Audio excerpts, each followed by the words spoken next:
going on, everybody? Welcome to our weekly Team of the Week analysis where I go through every single player, telling you guys when I think you should sell a certain card, what are good investments, and what day of the week seems like it would be good to buy. Also looking forward to future trends of what we'll see with overall cards and kind of evaluating whether it's a good Team of the Week to invest in overall. So let's go ahead and begin, but before we do, make sure to slap a like on the video if you guys want to see more of these Team of the Week analysis, along with like Team of the Group stage and whatever promotions that they are going to drop. They might drop a Christmas promotion along with like a Christmas themed team that is in packs, so we'll definitely do a video for that as well. Hopefully they do most of them in SBCs though. That's what I'm hoping for in terms of investments, in terms of hype, and just really the fact that the Footmas promotion last year in FIFA 17 was so good. So hopefully we see something like that as well. So let's go ahead and start it off on the top. We've got ourselves a striker,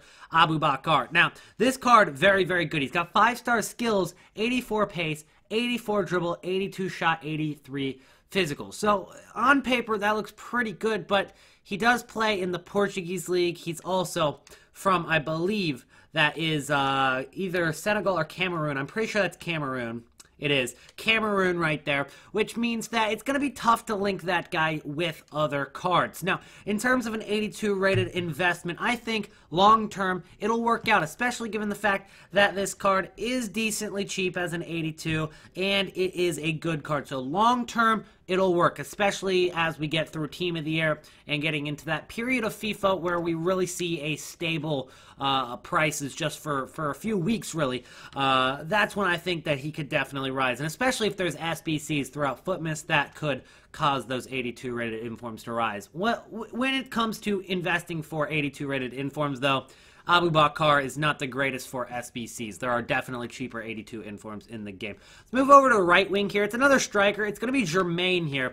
And Jermaine is actually cheaper than, Jermaine Defoe. So when it comes to 83 rated strikers from this Team of the Week, Jermaine's much better. I think that he'll get links with a lot of players. Like, he gets a hyperlink with Paye, who's one of the cheapest 84 rated in the game. He's going to get a weak link with Falcao, and League One has a lot of cheap players. So when it comes to SBCs, that card is going to rise over time. So I'd say for Jermaine, I'd probably try to pick it up as soon as possible because we are expecting the Footmas SBCs to start coming on Friday the 15th. So it's really a risk. If you guys want to wait it out, he will be cheaper on the weekend if there aren't any SBCs that require firstly informs or maybe 83 informs, or if there aren't any SBCs at all. He is, of course, going to be much cheaper on the weekend. But that's a risk that you would have to take because there is a good chance that there is an SBC that could require him, in which it would just be too late to invest in him at that point. And then you'd probably be looking at other investments by then. Moving on to Jermaine Defoe. This is a card that is definitely a card you don't want to have right now. If you have him, sell him. If you guys were thinking about investing in him, wait. Because he's going to be a little bit more inflated than players like Jermaine right now. And I'm talking about the other striker, which is confusing because his name's Jermaine and his name's Jermaine Defoe. So Defoe and Jermaine. He's going to be a little bit more expensive than Jermaine because he is in the Premier League. And we are expecting to see the Premier League Player of the Month on Friday morning, which means that unless there is a specific requirement for players like Jermaine Defoe, like an inform from the Premier League, Jermaine Defoe is definitely going to drop at least a few thousand coins, which would make him a very good investment in terms of 83 rated. Right now, the cheapest 83 in the game is Neto. He's a goalkeeper from Team of the Week 10 during Black Friday, and he does have pretty good links. He's about 24,000 coins right now. Jermaine Defoe would get down there to that price. Once he hits that lowest point, if he does get to be the lowest rated 83 in the game, without a doubt, put a bunch of coins in him. But right now, Jermaine is looking like a better investment. Then we're going on to Heung-min Son. Heung-min Son, probably the star of this Team of the Week. Not a great Team of the Week in terms of good players, but Son is going to be one of them. Son is going for about 300, and it looks like 80k on bid, maybe 400k on buy now.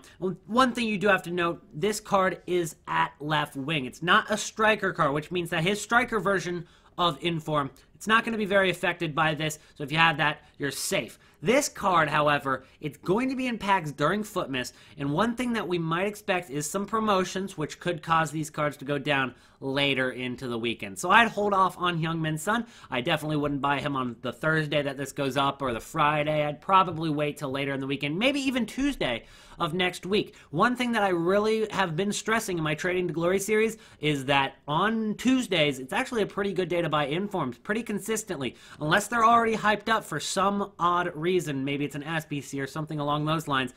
Tuesdays are very, very good days to buy cards. So I think that Heung-min Son might hit his lowest point on Tuesday. Now, that's just a guess based off of previous weeks of Team of the Week, and that marquee matchups do supply the market on Tuesdays, but not too many people think to buy on Tuesdays, which actually causes the cards to be very, very cheap on that day, whether it's bid or snipe or just simple buy now.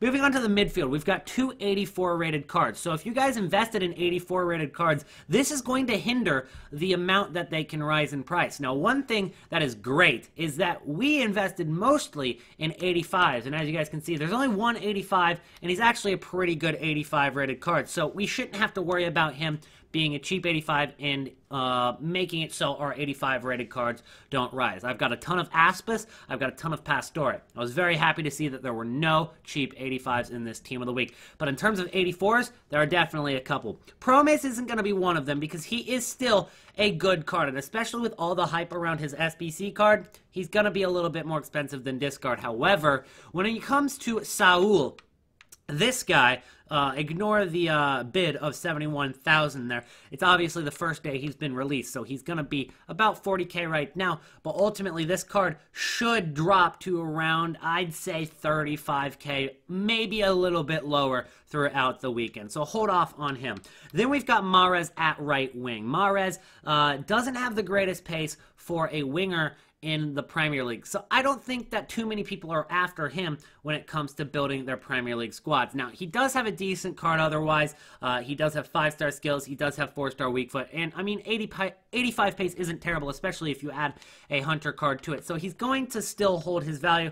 But when it comes down to it, there are better right wingers to use in the Premier League. So, ultimately, it's a good investment if you can buy it at the right time, but overall, it's a pretty average investment. You know, you can make profit on it if you buy on the right time, but you can say that for any inform. So I'm not looking at him specifically as an investment, and I don't expect you guys to make any profit off of this until after Team of the Year, because what we're going to see is once Footmas hits, these prices really aren't going to have a chance to really rise that much, because firstly, we've got the Footmas SBCs, and Footmas SBCs are going to take coins off the market. The more coins off the market, the less people have to spend, and the prices of especially big cards, and you can consider Heung-min Son and Mahrez big cards, there's not as many people that can afford them, so the prices go down. On top of that, there are packs that supply the market, and the more supply, obviously, is going to drop prices. Basic economics there. Moving on to the defense, we've got Winston Reed, then we've got Nacho, and then we've got Otamendi. So 2 players from the Premier League here, so we're already seeing 5 Premier League informs in the starting 11. The cheap ones, when it comes to SBCs, are going to be Jermaine Defoe and probably Winston Reed because he's an 82 rated. He's already down to 28,000, even less than 28,000, and that's the first day that he's been in pack. So he's definitely going to drop more throughout the weekend, assuming that it's not a requirement for a Premier League Player of the Month SBC. So moving on, that is kind of the same gist I gave you guys with Defoe. Then we've got Fernandez, which I honestly think could be a very good investment. Firstly, he's not that expensive for the first day. We normally see 84 rated cards like Promes and Saul that we just looked at. Those guys are normally around 40 to 50k on the first day. So considering he is about 50,000 coins right now, it would make sense for him to drop to around 35k as well. And although that's not the cheapest 84 in the game, when it comes down to it, he's an 84 rated, good card from Real Madrid and Spain, which is undoubtedly going to rise over time, whether it's from the SBCs for Footmas, or simply because he's a good card, and after Team of the Year, prices will begin to rise. So I definitely like Fernandez as an investment. He might be my favorite so far in this Team of the Week. Moving on to Otamendi. His card is a little bit more expensive, obviously an 86 rated inform. When it comes to 86 rated informs, the cheapest one in the game is going to be that 85 or 86 Aspas inform that we saw last week, which you could have gotten for about 40,000 coins. So this isn't even close to the cheapest 86 rated inform as of right now, and it shouldn't be. He is actually a decent card. He's in the Premier League, but we will see his price drop without a doubt throughout the weekend. I'd try picking him up if you guys are looking for him around Tuesday, maybe Saturday, because if you guys do take a look at the graphs or you just are on the market every weekend, this is what happens to the informs, and this is maybe the most important thing I'm going to tell you guys in this video, so pay attention. What happens to prices is obviously they're high on the first day. You can snipe some on the Thursday, but normally the prices are still pretty high in price overall. Friday hits and they start to stabilize a little bit. They're going down slightly, but still not the lowest point. And then Saturday hits, and a lot of times that's when they hit their lowest point, like a local minimum. Then they go back up on Sunday night, especially from Squad Battle Rewards. Well, you might ask, why would they go up on Squad Battle Rewards? It's because everybody expects them to drop.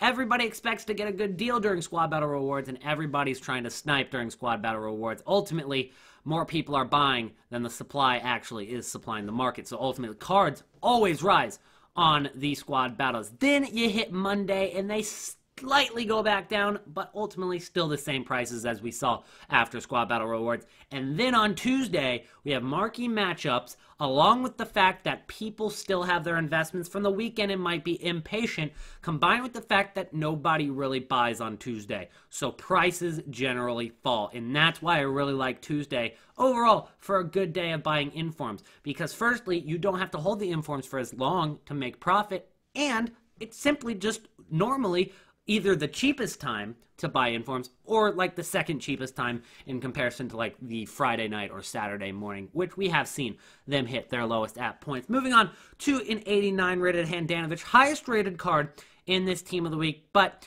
I don't know too much about buying him. I would probably stay away. We'll see what Footmas SBCs bring, but I'm not gonna be buying any of those at least until again like Tuesday, and that's assuming that maybe he's crashed in price due to no SBCs. It would have to be the perfect situation for me to buy that card, essentially.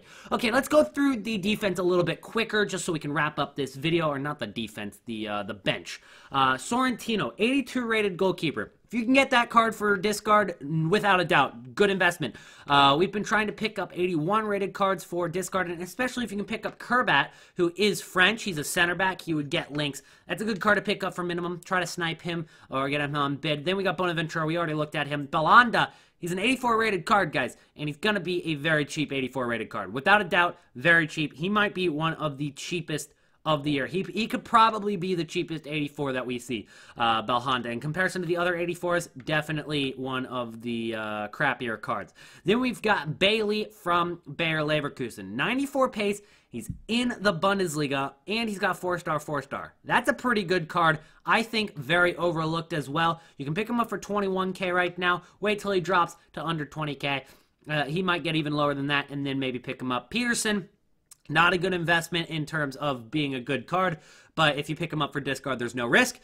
Let's go ahead and skip over the heroes real quick. You got Roof, who is English, so keep that in mind whenever the next player of the month might be English. We do see a possibility of Raheem Sterling winning it, but it's most likely going to be Salah. Then we've got Aouar. Okay, that's four. That is 4 vowels in a row. That's a tough one to pronounce. So he's 76 rated. He's from Lyon. He's got not good stats, to be honest, but he is French, so I'd say decent. But if you can pick up Kerbrat, much better to pick up Kerbrat than Aouar. Carrillo is the last card in this Team of the Week, and he's 80 rated, so I'd probably, I don't know. There's a lot of Monaco stuff in SBC, so he could be good eventually, but overall, I'd probably stick to like 81 plus in terms of SBC investing. Then we've got Altidore, and he is a hero card. I'd try to pick him up if you can get him for minimum, because there might be a hero card requirement in one of the Footmiss SBCs. We could see maybe Grankvist rise, and Altidore would be also a pretty good one to use. So that is going to be my Team of the Week analysis for this week. It's basically my first impressions, because I haven't seen the Team of the Week yet, and I just kind of went through all of them and gave you my first impressions. Then in normally a Trade in Glory video on the weekend, we go a little bit more into which cards we're going to focus on, which cards we're going to buy. But hopefully this video helps you guys out. If it did, make sure to drop a like on the video. And I will see you guys with a very nice collaboration video with a YouTuber with over 1 million subscribers on the weekend. I hope you guys do enjoy that. I'll see you then. Peace out.